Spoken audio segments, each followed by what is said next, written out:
Hello friends. आज मैं आपके सामने एक वन कानून से एक प्रक्रिया संबंधित छोटी सी बात को स्पष्ट करने के लिए उपस्थित हुआ हूं। एक सवाल कई लोग पूछते हैं कि साहब, जब वन अधिकारी द्वारा किसी वन अपराध को डिटेक्ट किया जाता है, किसी वन अपराध का पता लगाया जाता है, तो उसकी वो सूचना अपने उच्च अधिकारी को प्रेषित करते हैं। उस सूचना को क्या कहते हैं? इसके ऐतिहासिक पृष्ठभूमि पर जाता हूं, खासतौर से राजस्थान वन विभाग के संबंध में।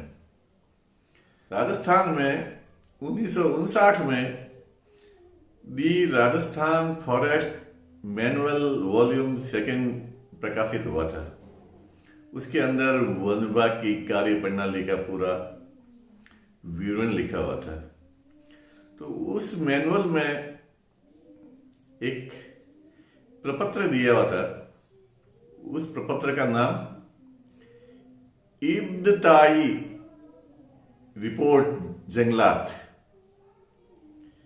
इब्तदा का मतलब होता है प्रारंभिक रिपोर्ट, सूचना, और जंगलात यानी कि वन विभाग। तो इब्तदाई रिपोर्ट जंगलात का एक प्रपत्र इस मैनुअल में दिया हुआ था। जब कोई वन कर्मी वन अपराध को डिटेक्ट करता था जंगल में, तो वो इस रिपोर्ट में सूचना उच्च अधिकारी को भेजता था। और इस रिपोर्ट का एक जो प्रपत्र मैनुअल में दिया गया था, और इन प्रपत्रों की एक हाई बुक बाइंडिंग होती थी जो नाके पे इशू कर दी जाती थी, ताकि कोई सूचना हो तो इस रिपोर्ट में, इस प्रपत्र में बनाकर भेजी जा सके। तो ये धीरे धीरे शासकीय कार्यों में उर्दू भाषा का उपयोग कम होने लगा, तो इसका नाम रख दिया अपराध की प्रारंभिक सूचना। इंग्लिश में इसको प्रीलिमिनरी ऑफेंस रिपोर्ट कहते हैं। फिर जो ये प्रपत्र छपे, वो अपराध की प्रारंभिक सूचना के नाम से प्रपत्र छपे। और राजस्थान से बाहर अन्य स्टेटों में भी ये इसी तरह का करीब करीब जो प्रपत्र है। तो राजस्थान के अलावा जहां तक मैंने देखा है, सभी राज्यों में प्रीलिमिनरी ऑफेंस रिपोर्ट का शॉर्ट रूप POR, इसको POR कहते हैं। लेकिन राजस्थान में वन विभाग के अधिकारी इसको FIR कहते हैं। क्या मालूम उनको FIR कहने में क्यों अच्छा लगता है, मेरी समझ से परे है। अब POR और FIR दोनों अलग अलग चीजें हैं। तो POR और FIR के बारे में चर्चा करते हैं। राजस्थान वन अधिनियम 1953 या वाइल्ड लाइफ प्रोटेक्शन एक्ट 1972, दोनों के तहत कोई अपराध घटित होता है, तो वन विभाग की प्रक्रिया के अनुसार उस अपराध को दर्ज करने के लिए POR काट करके अपने उच्च अधिकारी को भेजी जाती है, जहां वो उच्च अधिकारी उसको कोई रजिस्टर में एंट्री करके और वो अपराध दर्ज करता है। इन दोनों अधिनियमों में कार्रवाई करने के अधिकार पुलिस विभाग को भी है और वन विभाग को भी है।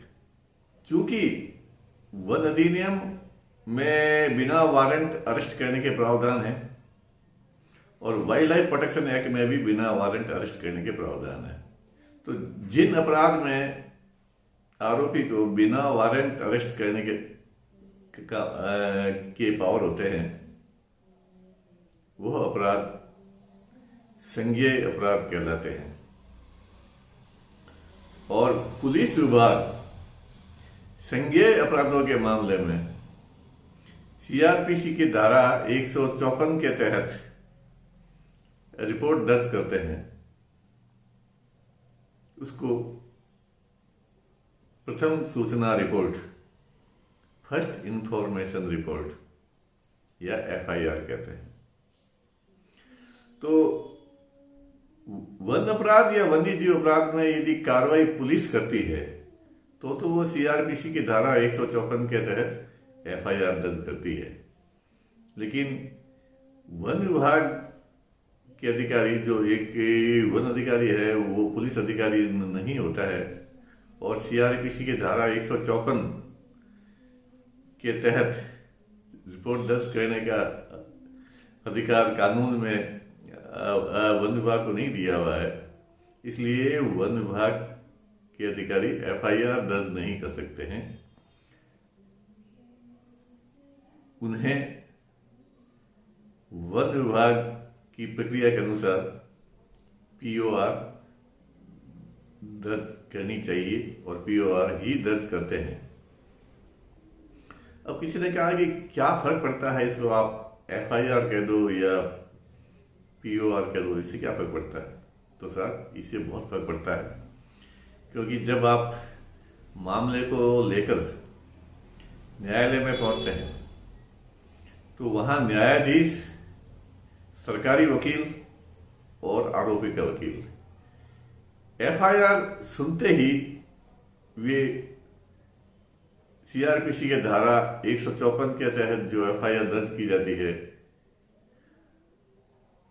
उसके अनुरूप ही कार्रवाई करने की बात उनके दिमाग में आती है। अब एफआईआर में क्या होता है और पीओआर में क्या होता है, मैं आपको बताता हूँ। एफआईआर सीआरपीसी की धारा 154 के तहत दर्ज की जाती है। उसकी एक प्रति तत्काल न्यायालय में मजिस्ट्रेट के सामने भेजी जाती है, जिस पर मजिस्ट्रेट इन्वेस्टिगेशन या प्रीलिमिनरी इंक्वायरी भी कर सकता है। जबकि जो पीओआर होती है वह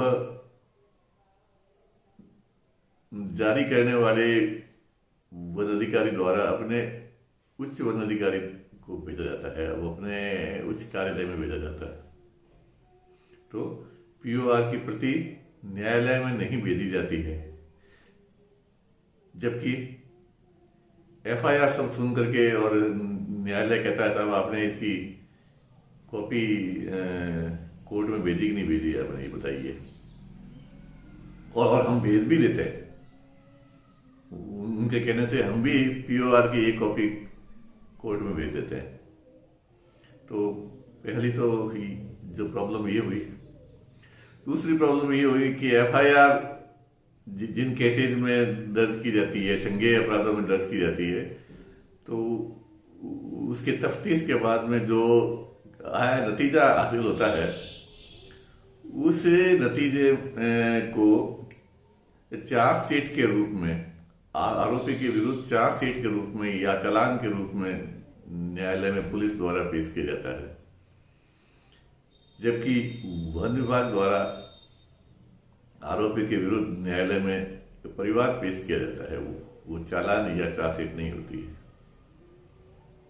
तीसरी बात, जिन संज्ञेय मामलों में एफआईआर दर्ज की जाती है, उस संज्ञेय मामलों में सारे आरोपियों को गिरफ्तार करना जरूरी होता है। जब सारे आरोपी गिरफ्तार हो जाते हैं तब न्यायालय में चालान पेश हो पाता है। जबकि परिवार यानी कि इस्तगासा, इस मामले में यदि कोई आरोपी नहीं किया गया है गिरफ्तार, तो भी उसके विरुद्ध शिकायत न्यायालय में भेजी जाती है, जहां न्यायालय सीआरपीसी के धारा 202 के तहत आरोपी को सम्मन या वारंट जो भी उचित समझता है जारी करके न्यायालय में हाजिर होने के लिए बाध्य करती है। यानी कि पीओआर के मामले में जो पीओआर में नाम दर्ज है आरोपियों के, यदि उसमें से कोई नहीं भी हुआ है गिरफ्तार, तो भी उसके विरुद्ध न्यायालय में परिवाद पेश किया जा सकता है। इसके अलावा एक बात और है कि पीओआर में अपराध का विवरण लिखा जाता है। उसमें अपराध की धारा लिखने का कोई है कॉलम नहीं है। आरोपी ने जो अपराध किया है उसका उसमें संक्षिप्त विवरण लिखने का है, जबकि एफआईआर में सारी धाराएं मेंशन की जाती है।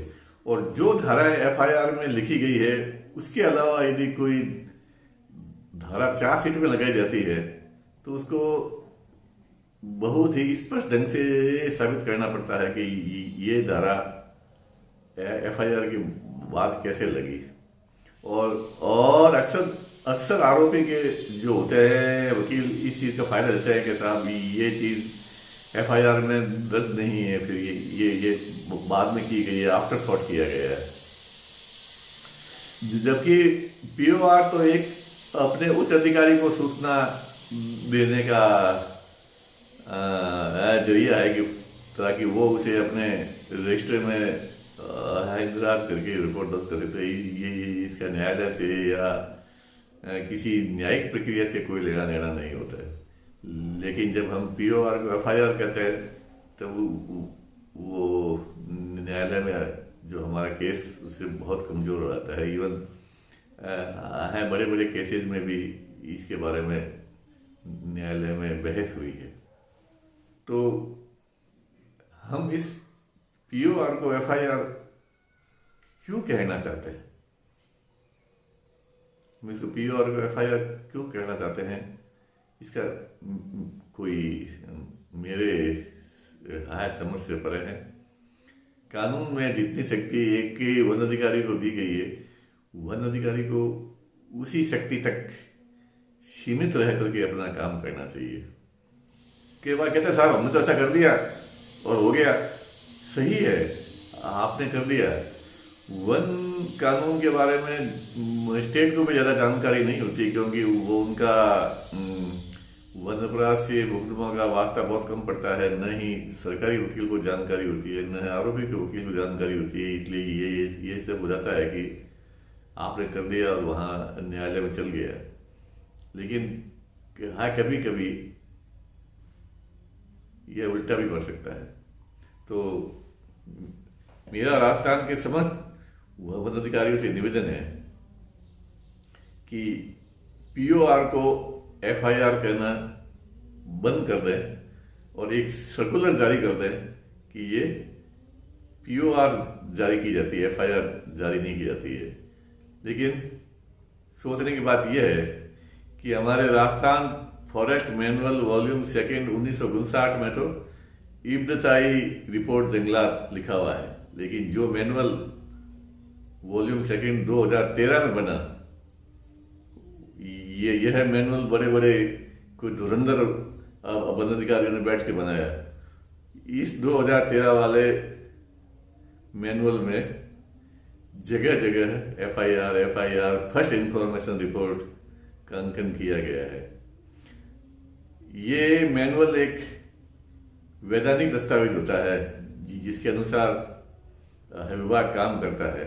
इस वैधानिक दस्तावेज में यदि इतना बड़ा एरर कर दिया है तो क्या उम्मीद की जा सकती है। इसलिए इस मैनुअल 2013 में तुरंत संशोधन करके और एफआईआर शब्द की जगह पीओआर शब्द अंकित किया जाए। धन्यवाद।